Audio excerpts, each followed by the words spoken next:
नमस्कार दोस्तों आज हम बात करेंगे हरियाणा गवर्नमेंट का जो डिसीजन है ग्रुप सी की वैकेंसी से रिलेटेड। और ये किस प्रकार का डिसीजन है। ये डिसीजन ऐसा है कि अब एक कॉमन एंट्रेंस टेस्ट होगा जितनी भी ग्रुप सी की वैकेंसी हैं। इसके बारे में आज पर्टिकुलर समझ लेते हैं कि इसकी बारीकियां क्या हैं, किस प्रकार से टेस्ट कंडक्ट होगा और किस प्रकार से कैंडिडेट गवर्नमेंट जॉब में जा पाएंगे।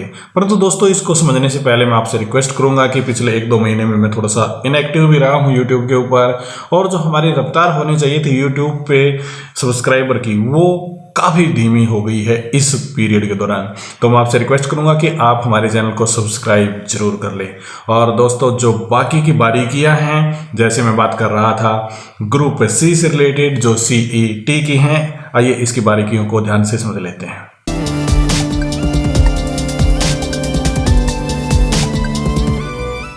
एक बार फिर से आपका स्वागत है दोस्तों। हम बात कर रहे थे ग्रुप सी के बारे में जो कॉमन एंट्रेंस टेस्ट होगा हरियाणा का।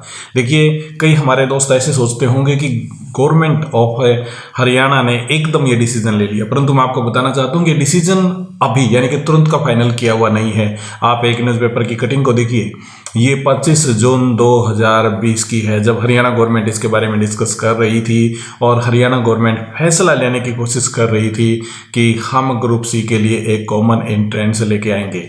और ये 25 जून की ट्रिब्यून की खबर आप देख रहे हैं। इसके बाद में यदि बात करें तो 6 महीने बीत गए हैं और अब ये 23 दिसंबर है जब कैबिनेट ने, जो हरियाणा गवर्नमेंट इसकी कैबिनेट ने डिसीजन फाइनल कर दिया है और ये प्रस्ताव पास कर दिया है। और अब ये पक्का हो गया है कि हरियाणा के अंदर ग्रुप सी के अंदर यदि आप गवर्नमेंट एम्प्लॉय बनना चाहते हैं तो आपको कॉमन एंट्रेंस टेस्ट के तहत ही आना पड़ेगा। अब बात आते हैं कॉमन एंट्रेंस टेस्ट यानी कि CET ये है क्या। अब इसके बारे में थोड़ा सा हम समझ लेते हैं कि CET जिस प्रकार से आपने STET के बारे में सुना है, CTET के बारे में सुना है, ये हैं टीचर एलिजिबिलिटी टेस्ट है। और CET क्या है? कॉमन एंट्रेंस टेस्ट है, परंतु इसके आगे कुछ नहीं लगाया है। कॉमन एंट्रेंस टेस्ट ये किसके लिए है? ये गवर्नमेंट जॉब के लिए है। हाँ, आपको मैं बताना चाहता हूं कि जो इस टेस्ट को पास कर लेगा वो ग्रुप सी के लिए अप्लाई कर पाएगा। परंतु क्या टेस्ट के लिए कोई क्राइटेरिया होगा यानी कि पास और फेल होंगे? ऐसा बिल्कुल भी नहीं होगा। कॉमन एंट्रेंस टेस्ट इस प्रकार से होगा कि आपको एक स्कोर मिलेगा। आपका पेपर हुआ, आपके पेपर में कितने मार्क्स आए वो आपका एक स्कोर कार्ड बन गया और उस स्कोर कार्ड के आधार पे ही आपकी अपॉइंटमेंट होगी। और वो अपॉइंटमेंट कैसे होगी? मतलब टॉप के कैंडिडेट्स को बुलाया जाएगा। हालांकि इसके अंदर जो रिजर्वेशन आते हैं, चाहे वो शेड्यूल कास्ट की हो, बैकवर्ड क्लास की हो या फिर किसी अदर क्लास की हो, वो सारे रिजर्वेशन उसके अंदर होंगी, यानी कि मेरिट ऊपर नीचे हो जाएगी। उदाहरण के तौर पे CTET का टॉपर जो कैंडिडेट है वो 70 मार्क्स, मैं आउट ऑफ 100 की बात कर रहा हूँ। हालांकि ये अभी क्लियर नहीं है कि आपका CTET 100 मार्क्स का होगा या 200 मार्क्स का होगा, ये बाद में डिसीजन लिया जाएगा। परंतु उदाहरण के तौर पे आप ये सोच के चलें कि 100 नंबर का टेस्ट हुआ और जनरल वाला 70 पे है और एक कैंडिडेट ऐसा भी हो सकता है जिसके 2 नंबर हों, परंतु वैकेंसी कितनी निकली?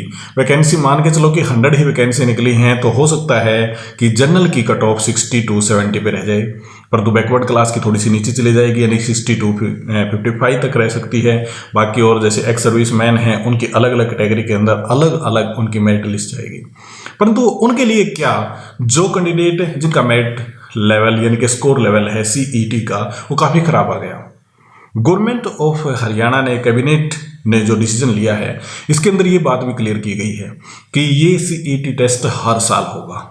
और हर साल होगा तो जो कैंडिडेट जिनका स्कोर काफ़ी कम आ गया है वो इम्प्रूवमेंट कर सकते हैं यानी कि सुधार कर सकते हैं। फिर बात आती है कि एक कैंडिडेट है, मान के चलिए कि उसके 70 मार्क्स आ गए और 70 नंबर वाला उसको जॉब नहीं मिली 5 साल तक, परंतु ऐसी बात नहीं है।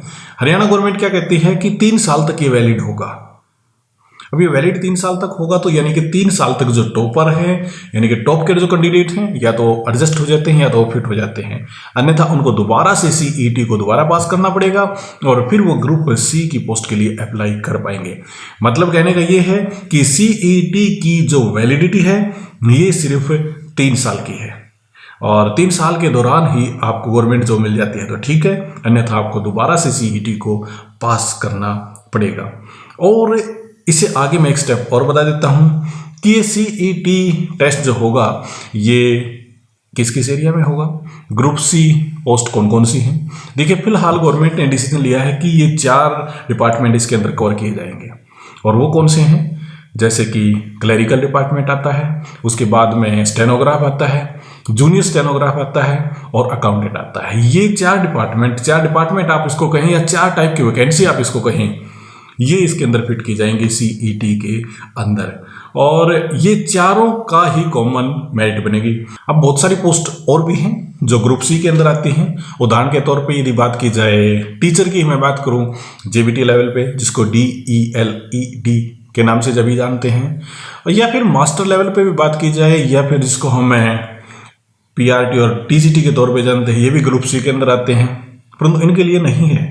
ग्रुप सी का जो कॉमन एंट्रेंस टेस्ट है वो मैंने 4 आपको ये बताई कि 4 टाइप की वैकेंसी हैं, उनके लिए टेस्ट होगा, और उस टेस्ट में चारों टाइप की जो वैकेंसी निकलती हैं वही इसके अंदर फिट होंगी। अब दोस्तों थोड़ी सी आगे बात कर लेते हैं कि ये फैसला हो गया है। हाँ, ये फैसला हो गया है, कैबिनेट ने ये डिसीजन ले लिया है, और कैबिनेट ने जो डिसीजन लिया है ये लिया है 23 दिसंबर 2020 को। अब ये हमारे सामने कब आ जाएगा? देखिए गवर्नमेंट के जो डिसीजन होते हैं इनका एक प्रोसेस होता है। कैबिनेट ने जो फैसला लिया है अब ये जाएगा गवर्नर के पास, यानी कि राज्यपाल के पास, और गवर्नर इस पे स्टैंपिंग करेगा, मतलब अपनी मोहर लगा देगा, और फिर ये एक कानून बन जाएगा।